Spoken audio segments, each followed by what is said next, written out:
지금부터 2024 헌나 8 대통령 윤석열 탄핵 사건에 대한 선고를 시작하겠습니다. 먼저 적법 요건에 관하여 살펴보겠습니다.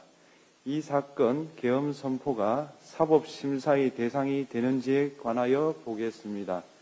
고위공직자의 헌법 및 법률 위반으로부터 헌법 질서를 수호하고자 하는 탄핵 심판의 취지를 고려하면 이 사건 계엄 선포가 고도의 정치적 결단을 요하는 행위라 하더라도 그 헌법 및 법률 위반 여부를 심사할 수 있습니다. 국회 법사의 조사 없이 이 사건 탄핵 소추안을 의결한 점에 대하여 보겠습니다. 헌법은 국회의 소추 절차를 입법에 맡기고 있고 국회법은 법사위 조사 여부를 국회의 재량으로 규정하고 있습니다. 따라서 법사위의 조사가 없었다고 하여 탄핵 소추 의결이 부적법하다고 볼 수 없습니다. 이 사건 탄핵 소추안의 의결이 일사부재의 원칙에 위반되는지 여부에 대해서 보겠습니다. 국회법은 부결된 안건을 같은 회기 중에 다시 발의할 수 없도록 규정하고 있습니다. 피청구인에 대한 1차 탄핵소추안이 제418회 정기회 회기에 투표 불성립되었지만 이 사건 탄핵소추안은 제419회 임시회 회기 중에 발의되었으므로 일사부재의 원칙에 위반되지 않습니다. 한편 이에 대해서는 다른 회기에도 탄핵소추안의 발의 횟수를 제한하는 입법이 필요하다는 재판관 정형식의 보충 의견이 있습니다. 이 사건 계엄이 단시간 안에 해제되었고 이로 인한 피해가 발생하지 않았으므로 보호이익이 헌결되었는지 여부에 대해서 보겠습니다. 이 사건 계엄이 해제되었다고 하더라도 이 사건 계엄으로 인하여 이 사건 탄핵 사유는 이미 발생하였으므로 심판의 이익이 부정된다고 볼 수 없습니다. 소추 의결서에서 내란죄 등 형법 위반 행위로 구성하였던 것을 탄핵 심판 청구 이후에 헌법 위반 행위로 포섭하여 주장한 점에 대하여 보겠습니다. 기본적 사실관계는 동일하게 유지하면서 적용 법조문을 철회, 변경하는 것은 소추사유의 철회, 변경에 해당하지 않으므로 특별한 절차를 거치지 않더라도 허용됩니다. 피청구인은 소추사유에 뇌란죄 관련 부분이 없었다면 의결 정족수를 충족하지 못하였을 것이라고 주장하지만 이는 가정적 주장에 불과하며 객관적으로 뒷받침할 만한 근거도 없습니다. 대통령의 지위를 탈취하기 위하여 탄핵 소추권을 남용하였다는 주장에 대하여 보겠습니다. 이 사건 탄핵 소추안의 의결 과정이 적법하고 피소추자의 헌법 또는 법률 위반이 일정 수준 이상 소명되었으므로 탄핵 소추권이 남용되었다고 볼 수 없습니다. 그렇다면 이 사건 탄핵 심판 청구는 적법합니다. 한편 증거법칙과 관련하여 탄핵 심판 절차에서 형사소송법상 전문법칙을 완화하여 적용할 수 있다는 재판관 이미선, 김형두의 보충 의견과 탄핵 심판 절차에서 앞으로는 전문법칙을 보다 엄격하게 적용할 필요가 있다는 재판관 김복형, 조한창의 보충 의견이 있습니다. 다음으로 피청구인이 직무집행에 있어 헌법이나 법률을 위반하였는지 피청구인의 법 위반 행위가 피청구인을 파면할 만큼 중대한 것인지에 관하여 살펴보겠습니다. 우선 소추 사유별로 살펴보겠습니다. 1. 이 사건 계엄 선포에 관하여 보겠습니다. 헌법 및 계엄법에 따르면 비상계엄 선포의 실체적 요건 중 하나는 전시, 사변 또는 이에 준하는 국가 비상사태로 저가 교전 상태에 있거나 사회 질서가 극도로 교란되어 행정 및 사법 기능의 수행이 현저히 곤란한 상황이 현실적으로 발생하여야 한다는 것입니다. 피청구인은 야당이 다수 의석을 차지한 국회의 이례적인 탄핵소추 추진, 일방적인 입법권 행사 및 예산 삭감 시도 등의 전횡으로 인하여 위와 같은 중대한 위기사항이 발생하였다고 주장합니다. 피청구인의 취임 후 이 사건 계엄 선포 전까지 국회는 행안부 장관, 검사, 방통위 위원장, 감사원장 등에 대하여 총 22건의 탄핵소추안을 발의하였습니다. 이는 국회가 탄핵소추 사유의 위헌, 위법성에 대해 숙고하지 않은 채 법 위반의 의혹에만 근거하여 탄핵심판 제도를 정부에 대한 정치적 압박 수단으로 이용하였다는 우려를 낳았습니다. 그러나 이 사건 계엄 선포 당시에는 검사 1인 및 방통위 위원장에 대한 탄핵 심판 절차만이 진행 중이었습니다. 피청구인이 야당이 일방적으로 통과시켜 문제가 있다고 주장하는 법률안들은 피청구인이 제의를 요구하거나 공포를 보류하여 그 효력이 발생되지 않은 상태였습니다. 2025년도 예산안은 2024년 예산을 집행하고 있었던 이 사건 계엄 선포 당시 상황에 어떠한 영향을 미칠 수 없고 위 예산안에 대하여 국회 예결특위의 의결이 있었을 뿐 본회의의 의결이 있었던 것도 아닙니다. 따라서 국회의 탄핵소추, 입법, 예산안 심의 등의 권한 행사가 이 사건 계엄 선포 당시 중대한 위기 상황을 현실적으로 발생시켰다고 볼 수 없습니다. 국회의 권한 행사가 위법, 부당하더라도 헌법재판소의 탄핵 심판, 피청구인의 법률안 제의 요구 등 평상시 권력 행사 방법으로 대처할 수 있으므로 국가 긴급권의 행사를 정당화할 수 없습니다. 피청구인은 부정선거 의혹을 해소하기 위하여 이 사건 계엄을 선포하였다고도 주장합니다. 그러나 어떠한 의혹이 있다는 것만으로 중대한 위기 상황이 현실적으로 발생하였다고 볼 수는 없습니다. 또한 중앙선관위는 제22대 국회의원 선거 전에 보안 취약점에 대하여 대부분 조치하였다고 발표하였으며 사전, 우편, 투표함, 보관장소, CCTV 영상을 24시간 공개하고 개표 과정에 수검표 제도를 도입하는 등의 대책을 마련하였다는 점에서도 피청구인의 주장은 타당하다고 볼 수 없습니다. 결국 피청구인이 주장하는 사정을 모두 고려하더라도 피청구인의 판단을 객관적으로 정당화할 수 있을 정도의 위기 상황이 이 사건 계엄 선포 당시 존재하였다고 볼 수 없습니다. 헌법과 계엄법은 비상계엄 선포의 실체적 요건으로 병력으로서 군사상의 필요에 응하거나 공공의 안정질서를 유지할 필요와 목적이 있을 것을 요구하고 있습니다. 그런데 피청구인이 주장하는 국회의 권한 행사로 인한 국정마비 상태나 부정선거 의혹은 정치적, 제도적, 사법적 수단을 통하여 해결하여야 할 문제이지 병력을 동원하여 해결할 수 있는 것이 아닙니다. 피청구인은 이 사건 계엄이 야당의 전횡과 국정위기 상황을 국민에게 알리기 위한 경고성 계엄 또는 호소형 계엄이라고 주장하지만 이는 계엄법이 정한 계엄 선포의 목적이 아닙니다. 또한 피청구인은 계엄 선포에 그치지 아니하고 군경을 동원하여 국회의 권한 행사를 방해하는 등의 헌법 및 법률 위반 행위로 나아갔으므로 경고성 또는 호소형 계엄이라는 피청구인의 주장을 받아들일 수 없습니다. 그렇다면 이 사건 계엄 선포는 비상계엄 선포의 실체적 요건을 위반한 것입니다.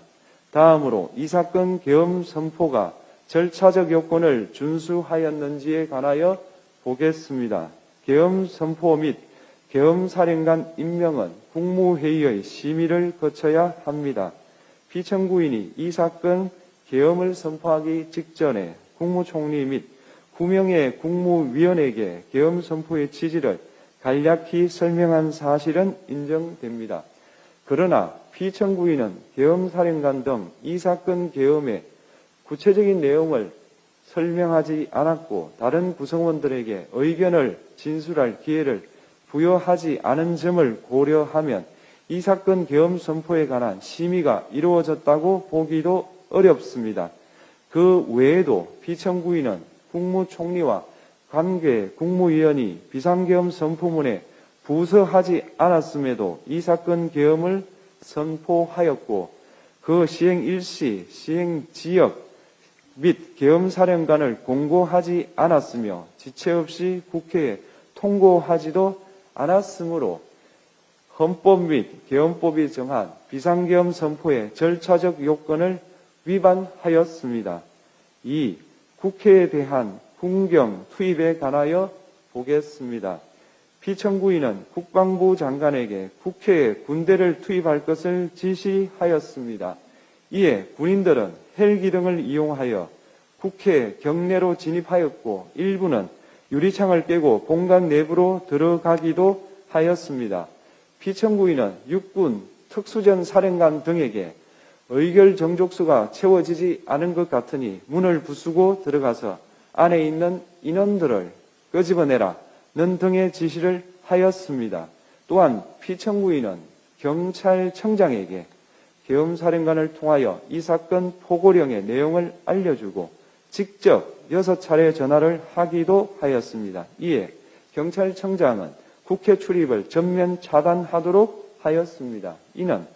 이로 인하여 국회로 모이고 있던 국회의원들 중 일부는 담장을 넘어가야 했거나 아예 들어가지 못하였습니다.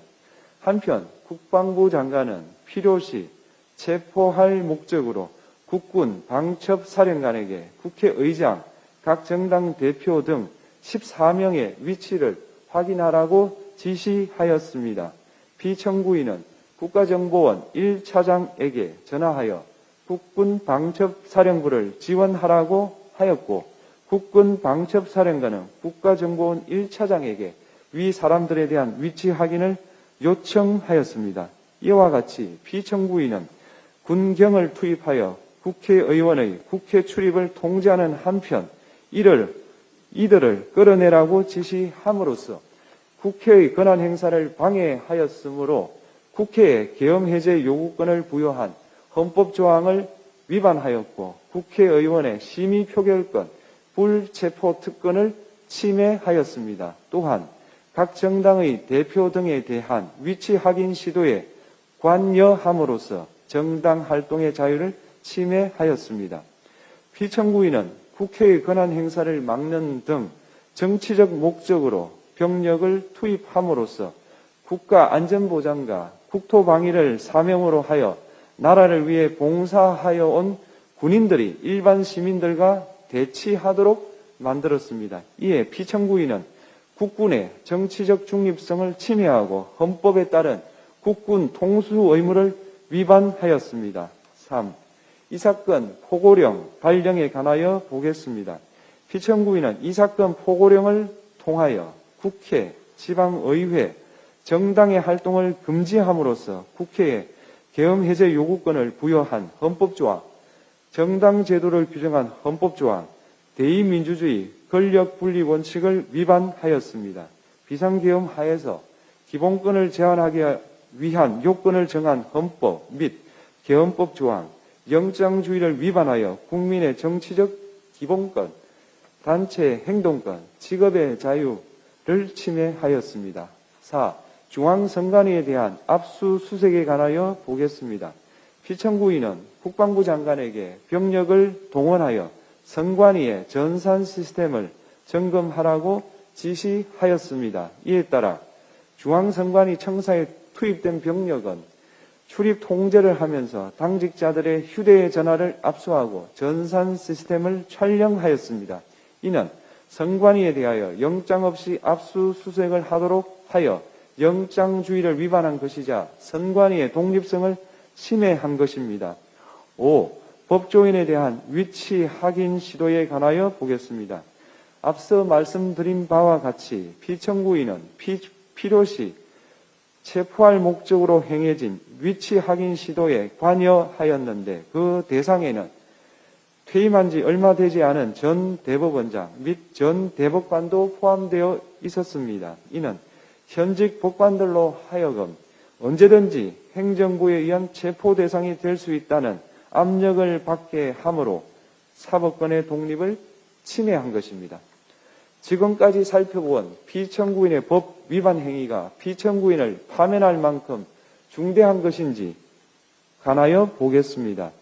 피청구인은 국회와의 대립사항을 타개할 목적으로 이 사건 계엄을 선포한 후 군경을 투입시켜 국회의 헌법상 권한 행사를 방해함으로써 국민 주권주의 및 민주주의를 부정하고 병력을 투입시켜 중앙선관위를 압수수색하도록 하는 등 헌법이 정한 통치구조를 무시하였으며 이 사건 포고령을 발령함으로써 국민의 기본권을 광범위하게 침해하였습니다.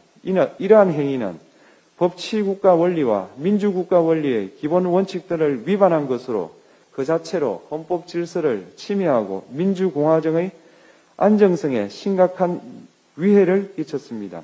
한편 국회가 신속하게 비상계엄 해제 요구를 결의할 수 있었던 것은 시민들의 저항과 군경의 소극적인 임무 수행 덕분이었으므로 이는 피청구인의 법 위반에 대한 중대성 판단에 영향을 미치지 않습니다.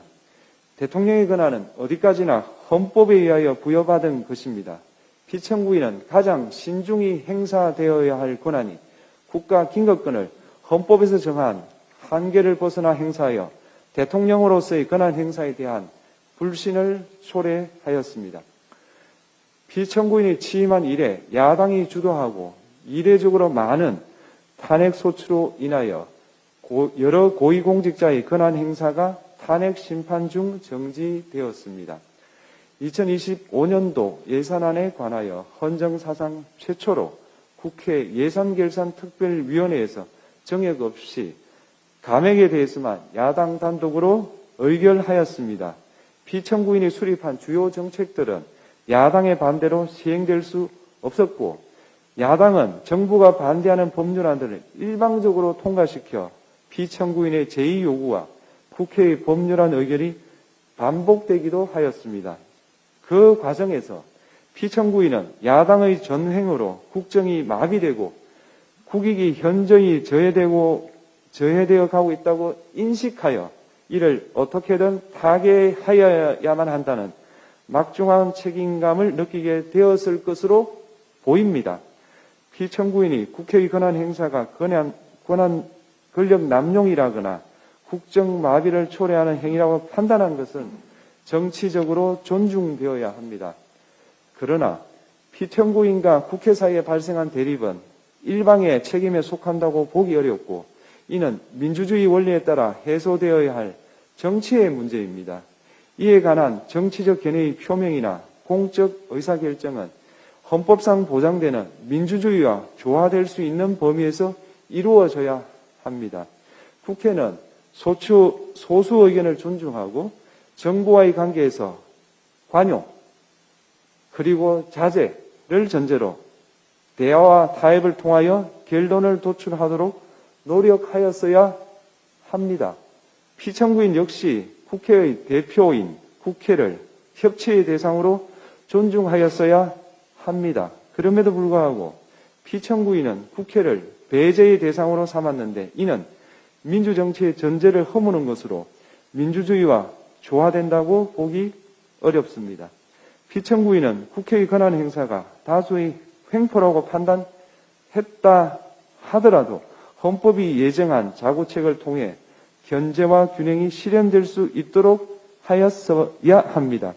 피청구인은 취임한 때로부터 약 2년 후에 치러진 국회의원 선거에서 피청구인이 국정을 주도하도록 국민을 설득할 기회가 있었습니다. 그 결과가 피청구인의 의도에 부합하지 않더라도 야당을 지지한 국민의 의사를 배제하려는 시도를 하여서는 안 되었습니다. 그럼에도 불구하고 피청구인은 헌법과 법률을 위반하여 이 사건 계엄을 선포함으로써 국가 긴급권 남용의 역사를 재현하여 국민을 충격에 빠뜨리고 사회, 경제, 정치, 외교 전반 전 분야의 혼란을 야기하였습니다.